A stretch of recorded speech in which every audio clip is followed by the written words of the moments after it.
So, welcome to UCLA Professor and Maestro Alexander Lingas. We've been so happy to have you with us this quarter. We've had a wonderful time co-teaching a seminar with you, and I feel so blessed that I was able to witness the landmark performance in the footsteps of St. Demetrios from the beginning to the end of the whole process. So we're so happy to have you here. It's been a real joy for me here. I've just had a wonderful time, and what a wonderful center you have here. Thank you. I have today a whole bunch of questions I want to ask you from my own curiosity, but also from the curiosity of my students and members of the community. So I hope you're ready to have a great chat. Sure. My first question is, can you tell us what brought you to the study of Byzantine music? And tell me something about your formative training as a musicologist. Oh, gosh. What brought me to Byzantine music was serving in the altar at my local Greek Orthodox parish, hearing the music around me, though it wasn't a chant-oriented parish like many Greek American parishes. It had a polyphonic choir, but I ended up getting drawn in at summer camps and various other things, from being a reader to being on the production end, as it were, also of the singing. But that took a while, and in fact, I entered university as a physics major of all things, and then. But then it was the music that gradually drew me over to and also, though, the Western early music movement did a lot for me. So being interested in the music of, say, people like Palestrino, Monteverdi, and Gregorian chant also made me want to think and learn more about my own traditions. So that's kind of what got me started. And then from there, I was just very blessed to have a number of individuals along the way who were able to help me, certainly at a time very unlike things now, before the chant revival in Europe really got going, before the proliferation of materials in English about Byzantine chant. So an assistant priest that we had, Father John Kariotakis, was very helpful. One of the local cantors in the Northwest, Iraklis Panagiotidis, and also I had some help from Los Angeles, from Dr. Frank Desby, who helped me with my early stages of learning to read the notation. So, and then that kind of got going, and I ended up then starting into a master's program in musicology at the University of British Columbia, and that's when I really sort of launched into that field. So, because I've known you for quite some time, we were both at Dumbarton Oaks at the same time, I've been following your career with great interest, and I would say you have an unusual career. You've made certain choices that I would say are not traditional. On the one hand, you're a publishing scholar with a sterling reputation and a professor who's trained other musicologists. On the other hand, you're the founder and music director of an important performance group. So can you tell us about how you decided to follow this, I would say, unusual dual path, and maybe what have been the challenges of having one foot in the scholarly world, one foot in the performance world, and how do you balance both professionally? It must be challenging. It's been a real challenge. There are a number of sort of angles of approach to that. I mean, on the one hand, precisely because of things like the rise of the early music movement in the West, that this notion of performance practice and so on, that there was a kind of relationship that was being forged between scholarship and performance, certainly with respect to Western pre-modern music.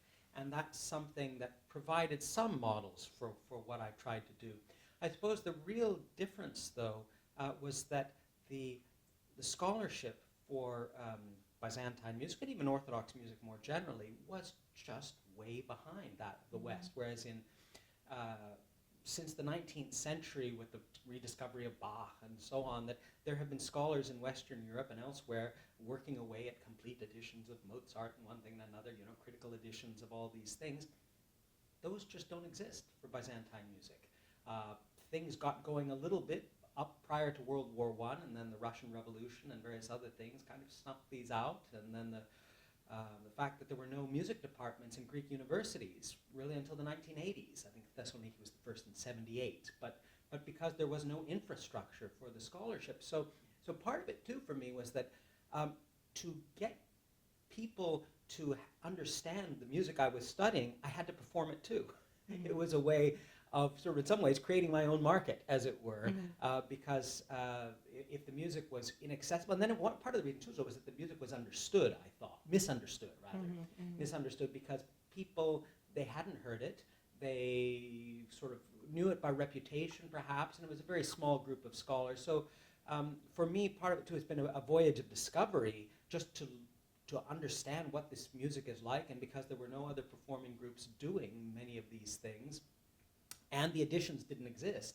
With Cappella Romana, what we've done is we have produced so much of this, the editions in-house, so we don't go to the library and pick something off the shelf that a late 19th century or early 20th century scholar did, but we've done it ourselves. So that's been one of the real challenges, is trying to then do a lot of this sort of primary work with manuscripts and so on. But then I'm also interested in, well, besides the beauty of the sound and that it seems to move people today, then my question is, well, why is it the way it is? And what did people think about it then? And that's where a lot of my work as a scholar comes in, that sort of putting things together and then interpreting them. So you just pointed out how little is published of Byzantine music. If you had to estimate roughly, how much is published of Byzantine music? How much do we anticipate finding? Are there new things to be discovered, new compositions that haven't been identified, or ones that you're itching to put your hands on and have a look at? Well, yeah, the repertories are vast. I mean, what is in print essentially is the music that, as it was codified in the late 18th, early 19th century. So the received repertory, there's a lot of music out there, and it's a beautiful, rich repertory full of all sorts of treasures, including some music from earlier periods that has then been re-edited at later times. But if one is thinking about the original sources of the 13th, 14th, 15th centuries, that we are dealing with literally many thousands, tens of thousands of compositions, of which only a fraction have been edited. I mean, one sort of indicative thing that one of our Cappella Romana's first recordings that we did that included some medieval Byzantine chant about the fall of Constantinople, we included a lament for the fall by Manuel Chrysafis, who was a musician for one of the last emperors, or for the last emperor as well. And essentially we recorded this piece, and it's this very moving piece that lasts about 10 minutes or so, a psalm setting. And then our producer, who produced many other things, he was the producer for Chanticleer and so on, he says, well, this is fantastic. Is there more? And I said, well, this is about 2.5 folios of I can't remember, it's 850 folio manuscript autographed by the composer. And so there are just oceans of this music out there. And the question is sort of where to begin. What we're happening now is that finally in the last few decades, we are now getting reliable catalogs of just the titles of what's in the manuscripts. But to get to the point where we're looking at them in depth, doing the kind of close readings of pieces that we're so used to in other, whether it be in other fields like Byzantine literature or used to in Western musicology, there's a lot of work that has to be done before we get there. So you just mentioned the composer Chrysafis, and you've studied a number of composers. I know you like Stavrakios, for example. Do you have a favorite composer? Can you tell us a little bit about why their music pulls you in, or their compositions? Sure. I mean, Manuel Chrysafis is a compelling figure because he started off in the working for the last Byzantine emperors, and then he eventually ended up traveling around the Balkans after the fall of Constantinople, ended up in Crete. And so he has a kind of economy in his compositional style, sort of a concentration to it, and elegance, which is really wonderful.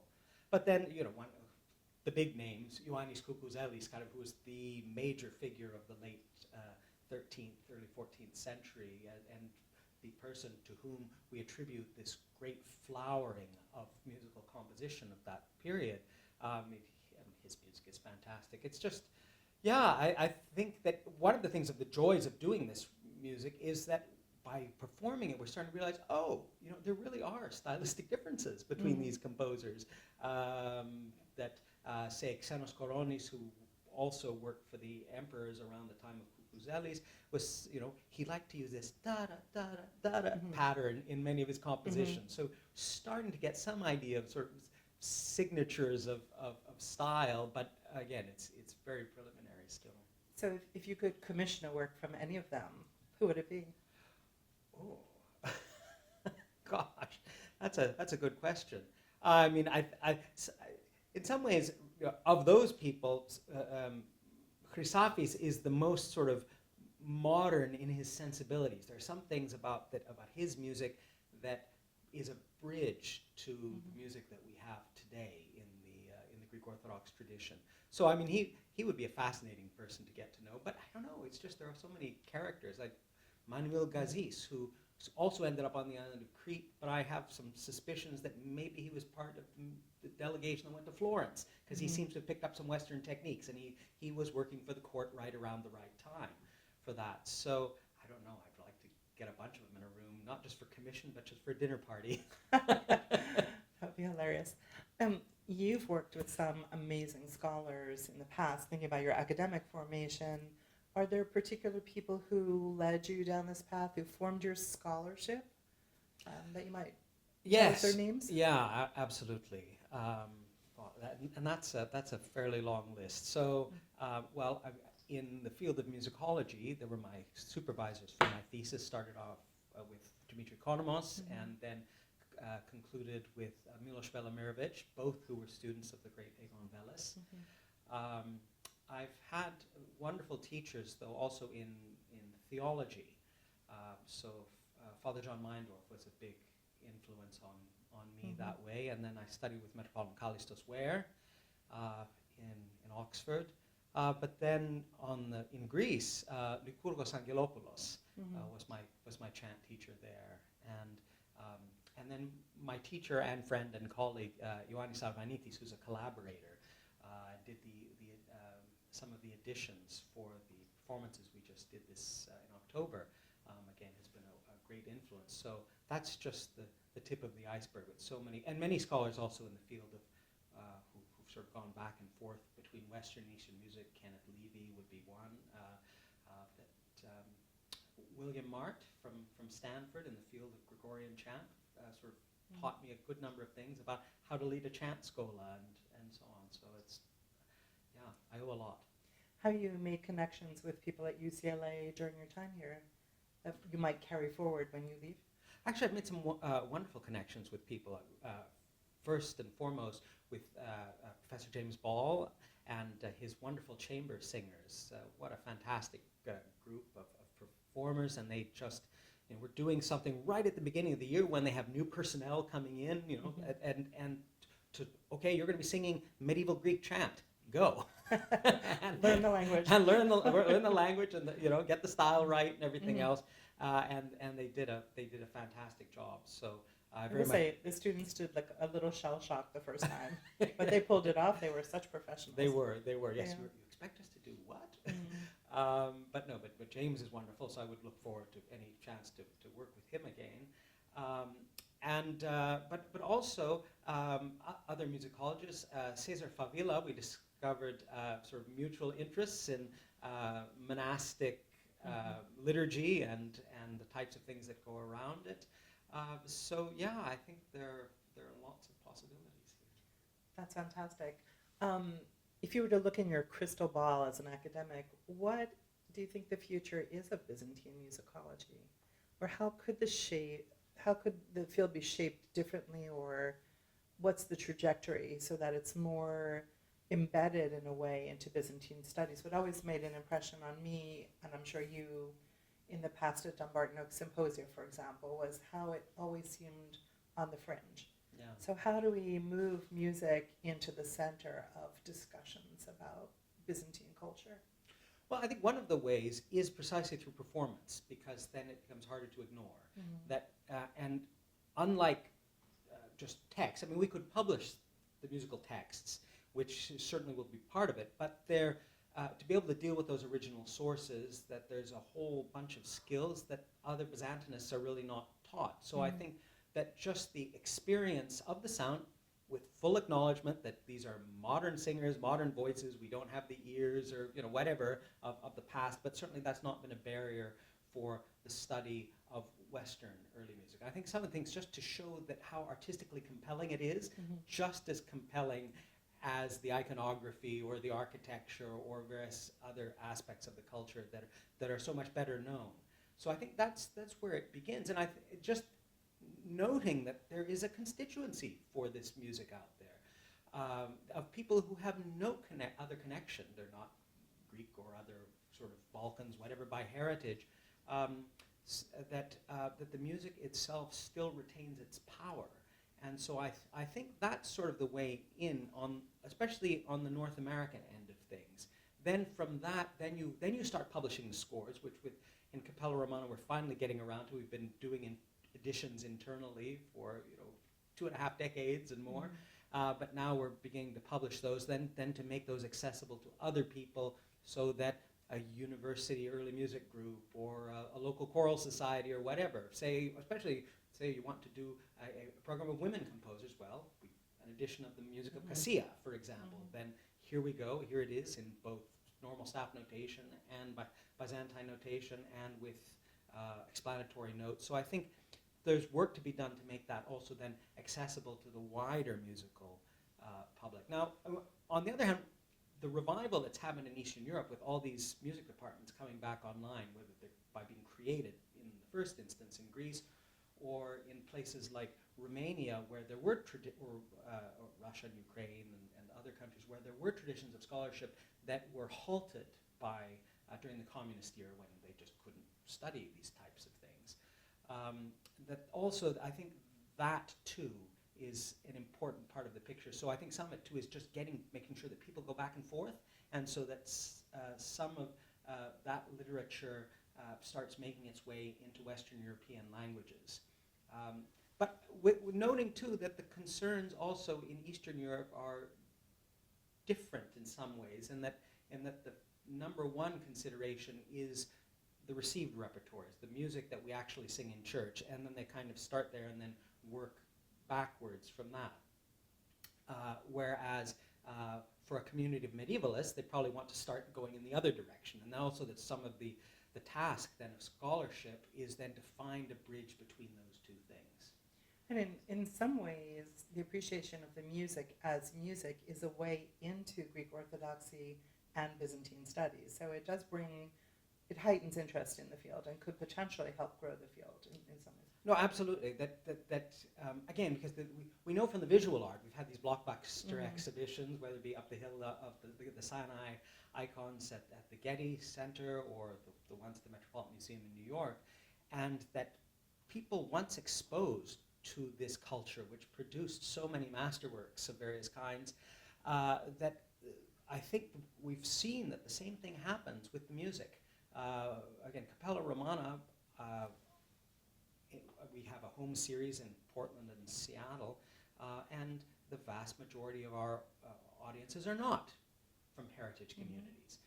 And we also performed a few years ago at the Utrecht Early Music Festival, did our Hagia Sophia program there to a packed house, again, of people with no connection to these traditions, but they are able to appreciate it as compelling music, just as they were able to do so for all the other music for the previous week in the festival. It's phenomenal. So you uttered the two words Cappella Romana, so why don't you tell us about how this group was founded and how it's also grown? How many chanters were there to begin with? How many singers? And how has that expanded over the years? Well, it started off as essentially a group of my sort of university-age friends and a few sort of people up and down the spectrum, to do a benefit concert for the rebuilding fund of the Greek Orthodox Cathedral of the Annunciation in San Francisco, where I was, at the time, I was a graduate student singing as the second cantor, and they were starting their rebuilding fundraising after the previous cathedral had to be demolished after the Loma Prieta earthquake. So I think we were 12, 14 singers for that program. It was a mixed, both men and women. And then what has happened through the years is that we've accumulated sort of a pool of singers. Now we've been in existence for over, since 1991, so 33 years now. So it's been a while. But what we do is that we choose the singers to fit the program. So if we're doing a program of medieval chant, that could just be a small group of, say, 6 or 7 men. Or if it's a program that requires a mixed group, that we need the upper octave as well, is because we know in the cathedrals of Byzantium or the East Roman Empire that they had both boys, eunuchs, and also in some cases women's choirs that would sing. So if we want to recreate that sound world, we have them as well. But we also do a lot of contemporary music, and things stretch. So if we're doing, say, the Maximilian Steinberg Passion Week, the last sacred work to be composed in Russia before the communism prevented the performance of new works, then we're around 26 singers for that. So and our singers come, a lot of them are based in the Pacific Northwest, but also we draw from a far afield as Romania and Greece. Are you also teaching new singers? We are, yes. So new singers are always are coming in at various times. And we just this last weekend had a tour in Southern and Northern California, where then and we ended up concluding the tour by singing Sunday morning services at one of the local Greek Orthodox churches in San Francisco. And for I think 2 of the singers, well, that's the first time they'd ever done a Greek Orthodox service. So and it was one with we were very privileged to have the honorary chair of Cappella Romana, His Eminence Metropolitan Gerasimos, celebrating, so they got the full hierarchical treatment for their first service. So yeah, so it's all the time, and then younger singers coming up, and then also collaborations with people who have specific skills. You have a daughter who's a singer. Has she thought about chanting with you, or has she ever? We have I have 2 daughters who are singers, actually. Okay. So the older one, yes, has sung with Cappella Romana on and off through the years. She lives in England, so sort of East Coast and European tours, usually when she joins us. But then the younger one is now in her 3rd year at university, but she's chanting at her local parish. So I'm sure perhaps one of these days that she may join us as well. Great. I had the pleasure of seeing you conduct, and I was in awe of watching you go through the motions of conducting. And I think for people who haven't seen you, it might come as a surprise that you're not facing the group, but you're actually singing with them. And I wonder if you can talk about your conducting style and where you learned to conduct. Sure. Well, as far as conducting chant goes, because if I'm singing chant, then I'm usually singing as well. So it's in that sense, it's more like a chamber experience. So I am one of the performers, and then I lead that way. And I think certainly for Byzantine chant, that's something I learned a lot from my teacher Lykourgos Angelopoulos, who was one of the people in Greece with the Greek Byzantine choir, to recreate a choral discipline. Because we know from all these texts from the period of the East Roman Empire that there were choirs and they were highly organized and that they had a system of choral conducting and so on. But all the big city churches were either demolished or put to other uses afterwards. So essentially what survived the Ottoman period was, or the Venetian, depending where you were basically smaller ensembles and oftentimes in monastic contexts. So a choral discipline has had to be recreated, and one of the things that he did was do that with this world-class ensemble of his own. And so I learned a lot from him, in some cases even some of the gestures which mimic some of the shapes of the musical signs of Byzantine music and the phrases. And then I, like others, I've sort of mixed and matched from other things, from standard Western choral conducting. So if I'm conducting a more standard choral work, I will face the choir and I won't be singing myself, and also that will be a bit more usual. But then some of the basic things about how to cut things off, or sometimes beat patterns, but not so much, that will be drawn from that tradition. And I also learned things too from singing Western plain chant, I sang on and off for 10 years semi-regularly with a choir base in Portland, Cantores and Ecclesias. So from its director, Dean Applegate, and for others who came to work with them, people like, I've already mentioned Professor William Mart, but also Mary Berry from Cambridge in England, and others that, I picked things up here and there.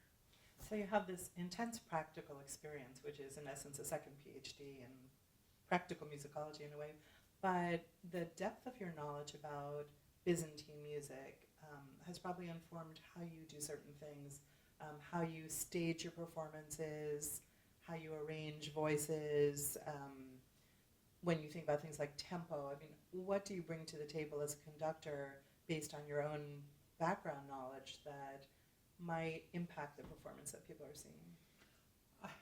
I mean, first and foremost, a lot of experience in services. So understanding something about liturgical pacing, that Orthodox services or Byzantine Rite services have a kind of texture to them, an ebb and flow. Not every moment is as intense as the other. Not everything is as fast or slow, or that there's variety. But all these things come together to create a kind of a soundscape.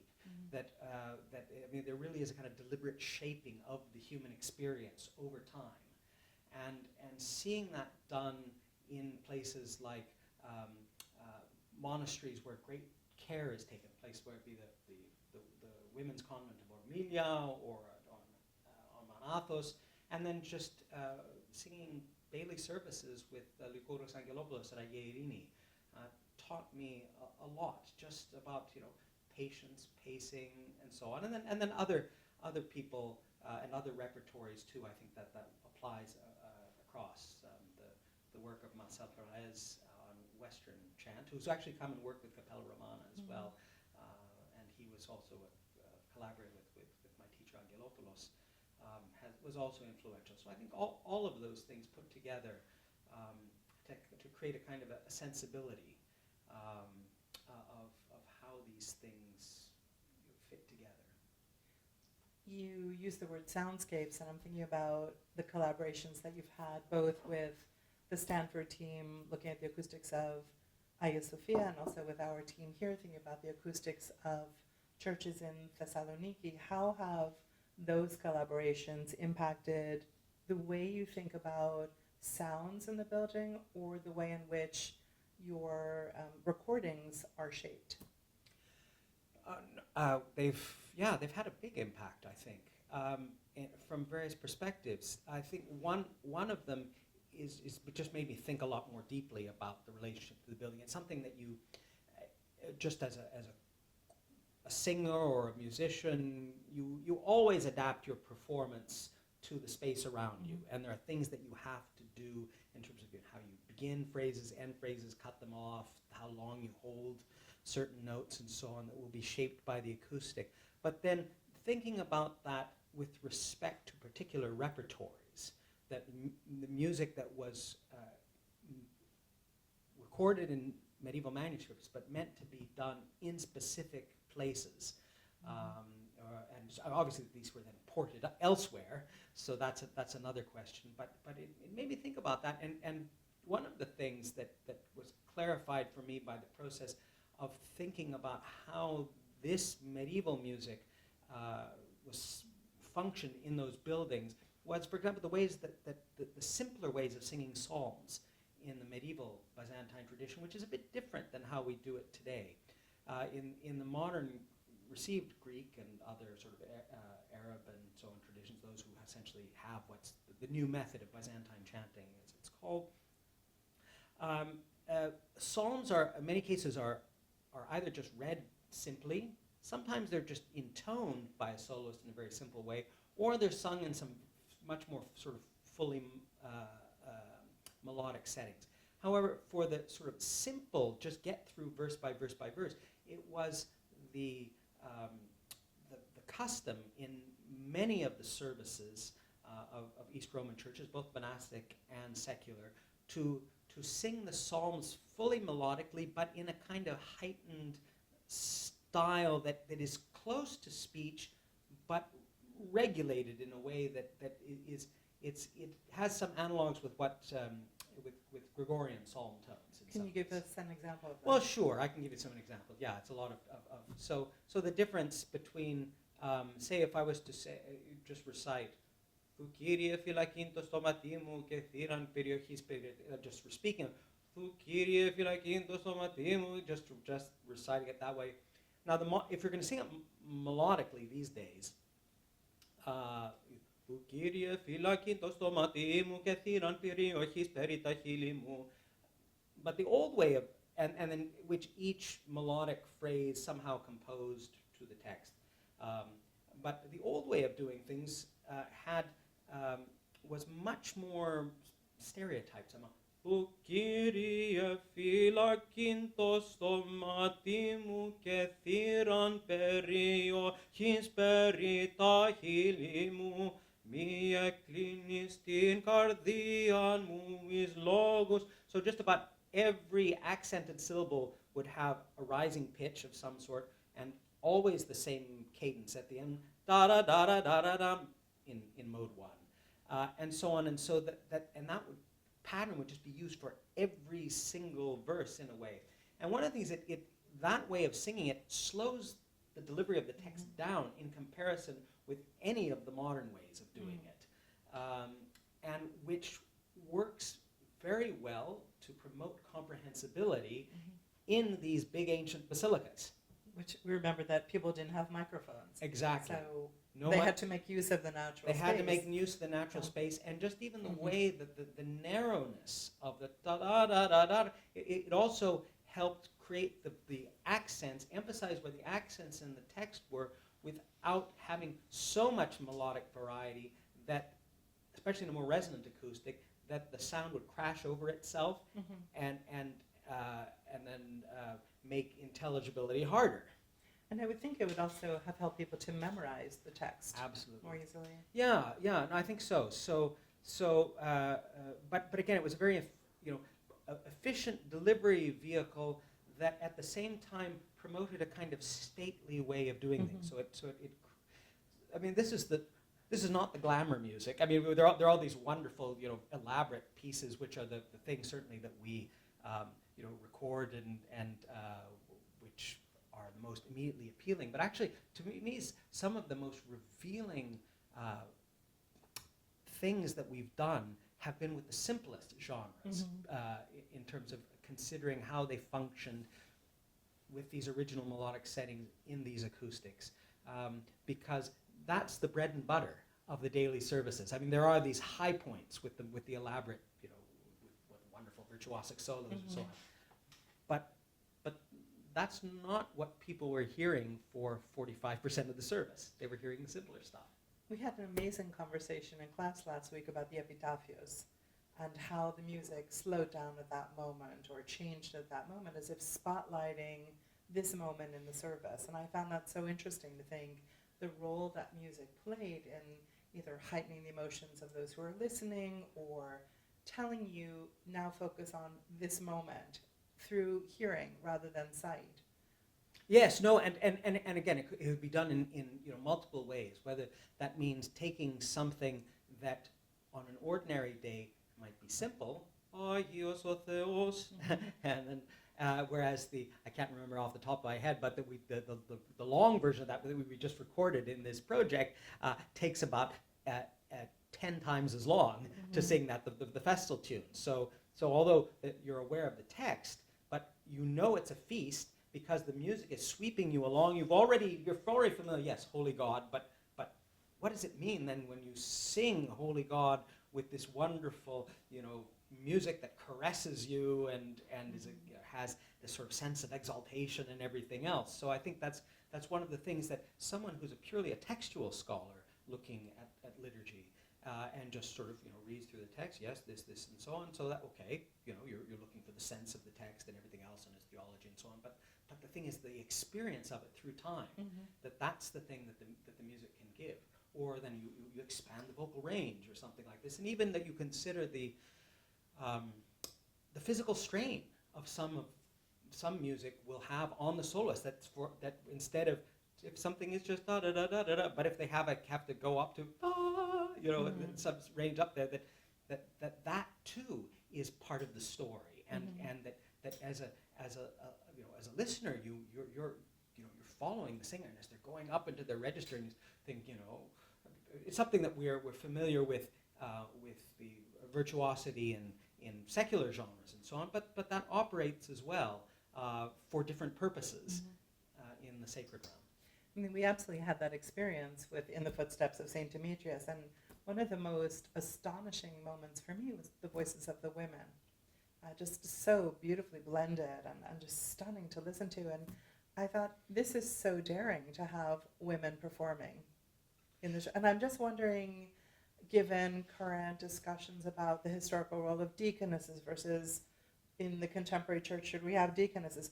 Were there challenges in incorporating the voices of women into Cappella Romana? Have you gotten any pushback that maybe they don't belong there, or yes, we really love this and this inspires us to actually try this in our own spaces?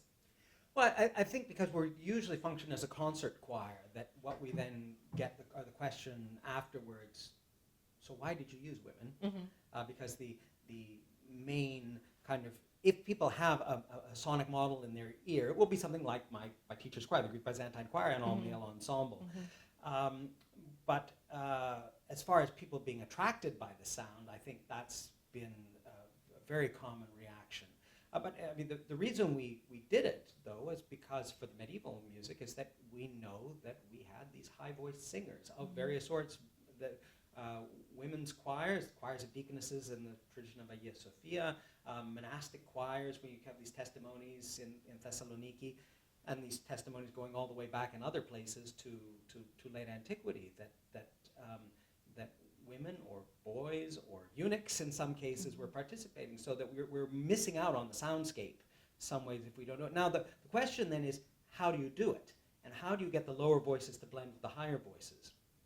And that's something too where I think that this is sort of new work in some ways, just like we're recreating that choral discipline as well, because that has been gone for a long time, that sort of way of singing.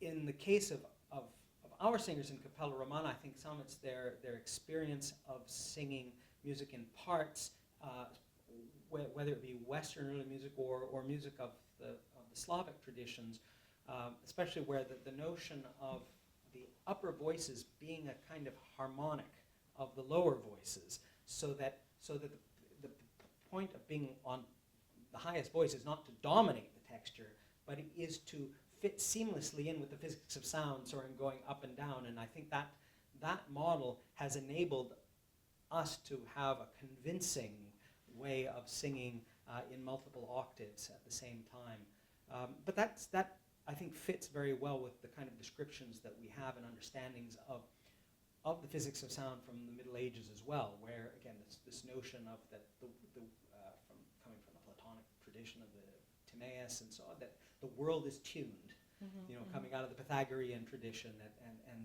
and things are resonances of other things, and we find it as a metaphor in texts and in sermons and other things, but I think it also had a very practical application. If people are singing in octaves, then that's how they envisioned it, how it worked. And it's a community. And it's a community, but it's also the notion that it all goes back to the one voice, to the fundamental, and that things beyond that are either that they are tied to that fundamental, and whether one thinks of it in a purely, again, in the physics of sound, which partials and so on, or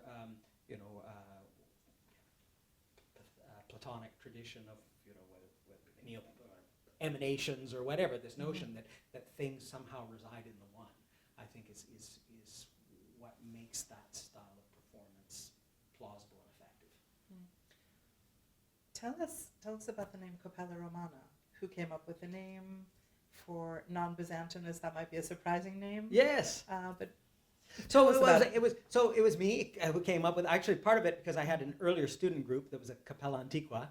Okay. So there was some continuity with that where we did Western Baroque music and other things. But then too, I just very much wanted to emphasize the unity of the late antique Roman inheritance. And so the East Roman Empire kept using Latin terms, sometimes Grecofied of various sorts, for all sorts of court officials and everything else. And so I thought that was a way of signaling a bridge between East and West. People may be under the impression that you only sang Byzantine liturgical music, but you've in fact broadened the repertoire substantially in the last few years. Where is the group going with its repertoire? What would you like? What are pieces that you would love to be singing that you haven't even dared? We haven't dared. Well, that's a good question. Well, we've done a lot of late. I mean, even though I have to say our very first concert was Orthodox music, ancient and modern. So we went from medieval Byzantine chant paraphrasing St. Gregory Nazianzen all the way up to Stravinsky, Taverner, and Greek American composers. So that's been there from the beginning. But we've gradually we do a lot of contemporary music. So just the concerts we did this last weekend, we had 2 world premieres. So we very much enjoy working with contemporary composers. We had earlier this year we had performances at the Cleveland Museum of Art of Music by a wonderful Serbian composer, Alexander Lingas, that incorporated a chant ensemble and percussion and strings and a mixed choir that was quoting one of the hymns, the prologues to the Akathisos hymn. So I think in some ways just continuing to do that, continuing to work with contemporary composers, and then exploring also these repertories. Again, there's just so much of this music of which so little of it has been heard in modern times that I sort of we just open the books and there's another revelation. You mentioned the Cleveland Museum of Art, and I've seen you perform in the Metropolitan Museum of Art, and you've also chanted recently in a small church in England for a certain small ceremony, but I'm just wondering if you can describe certain performances that really stand out in your mind as something extraordinary, where you thought, I just can't believe I'm doing this, that this is beyond what I expected to ever be doing. Gosh, it's been a lot of years, so I keep having those sorts of... I imagine. Yeah, those sorts of experiences. Singing the Hagia Sophia program at the conclusion of the Utrecht Early Music Festival was one of those. To have the premier festival of early music devote its closing concert in the Tivoli Vredenburg, called this 1,700-seat concert hall, to chant from the tradition of the great Church of Hagia Sophia from the 13th century. That was certainly an amazing thing. But just there are other things here and there, just times when we get to collaborate with wonderful performers and people are with us and joining in. We've just had so many wonderful experiences that way. It's hard to pin them down. I mean, I wonder, I'm thinking all of us who saw the coronation of King Charles were just astonished to hear Byzantine chant in the middle of that service.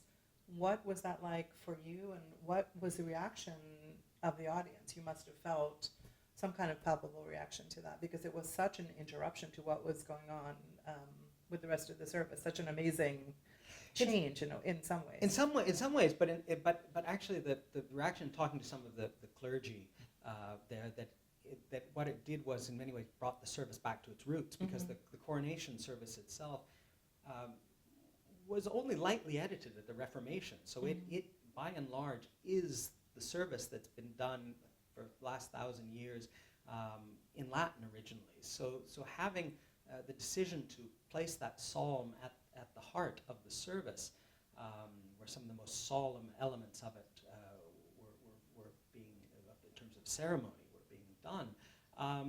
It was in some ways was a return to its roots somehow, and so that was the reaction that I got from people, again, especially the clergy, and of course the fellow musicians were all very warm and supportive, and but it was such an amazing event, and just from a musical point of view anyway, because if I remember correctly, 12 new commissions that His Majesty had requested. So he himself had put a great deal of thought into this, and so it was just sort of the right thing at the right time. And the acoustics sounded amazing, I have to say, just listening to us.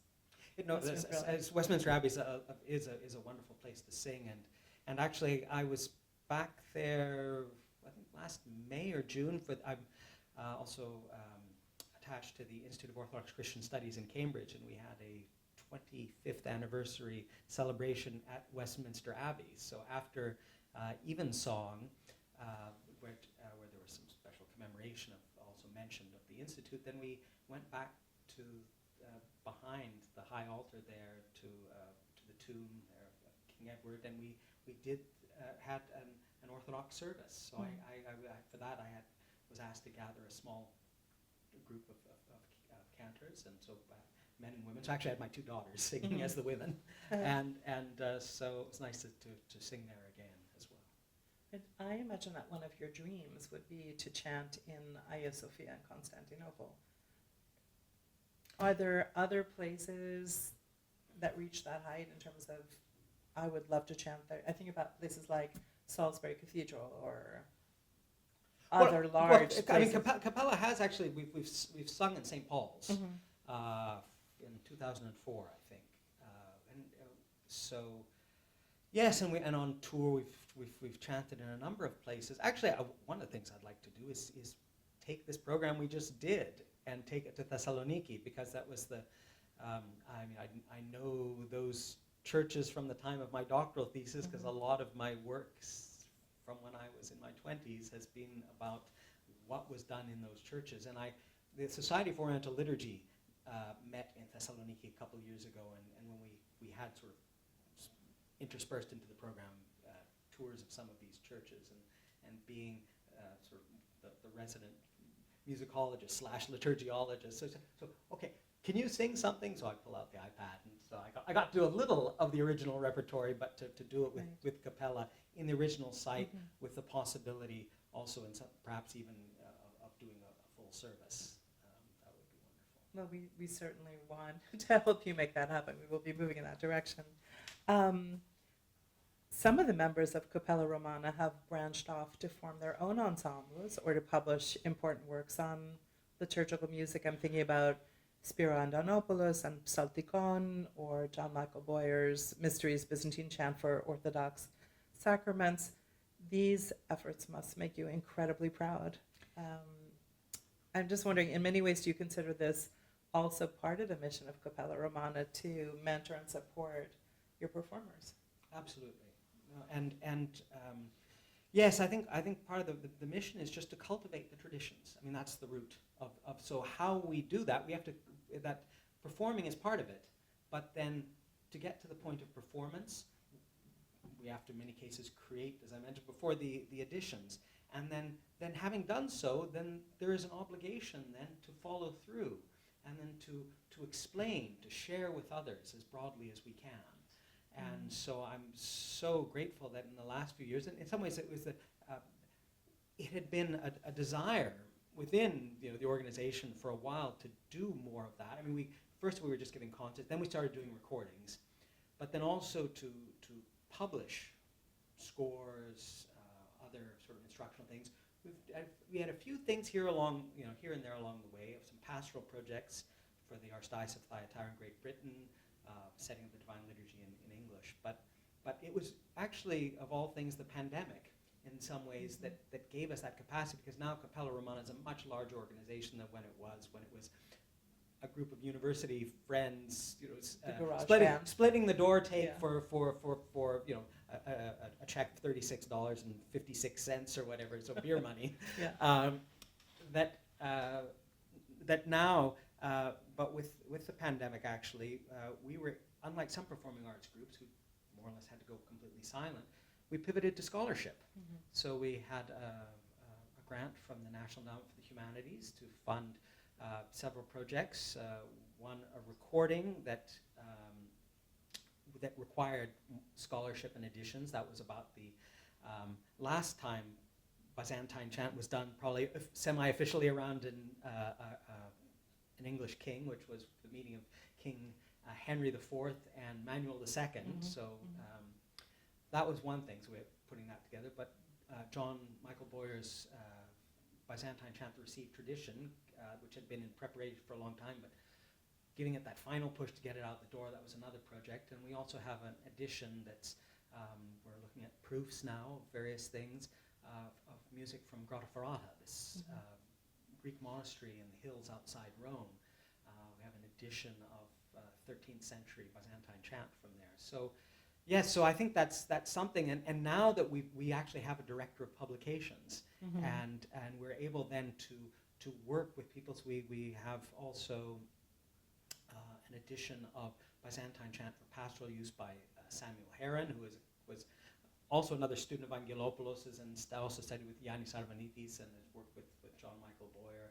So yes, I think that these things are now snowballing in some ways, and it's great to see them happening.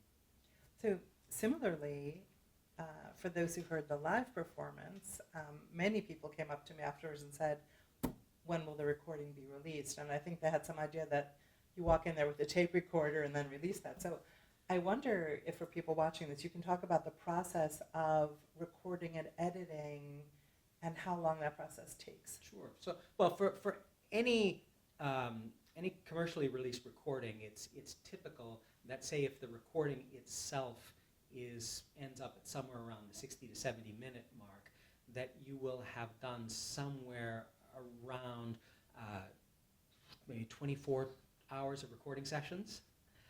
So it's an intense process and multiple takes.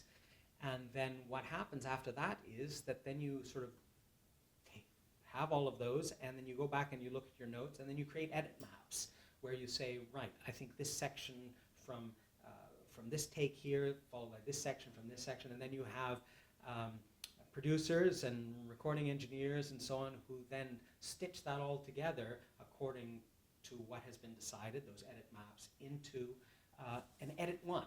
And actually, of all, as it so happens, I just received an edit one this morning for a recording that Cappella Romana made in Limerick, Ireland, a few years ago. Great music center. A great yes. So we and so I was listening this just before I came here to a few sample tracks of this.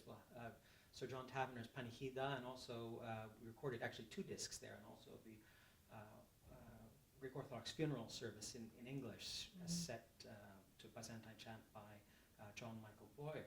So then the stage then is to listen to those, and then make sure that everything is as it should be, and then make notes, and those go back to the producer, and then you then have and if once everyone's agreed, and that next draft is fine, which usually then you might clear everything up, then you go to the stage where you then have to then figure out the exact spacing among the tracks, the exact sound that you want around it, if it's going to be done in surround sound or something, to do that extra processing that has to happen. So this is the kind of mastering stage, all these things, and to create the product, which then can be then sent for electronic or physical distribution. So that so there are multiple stages to that. Plus, with Cappella Romana, we usually provide booklets with full text and translations and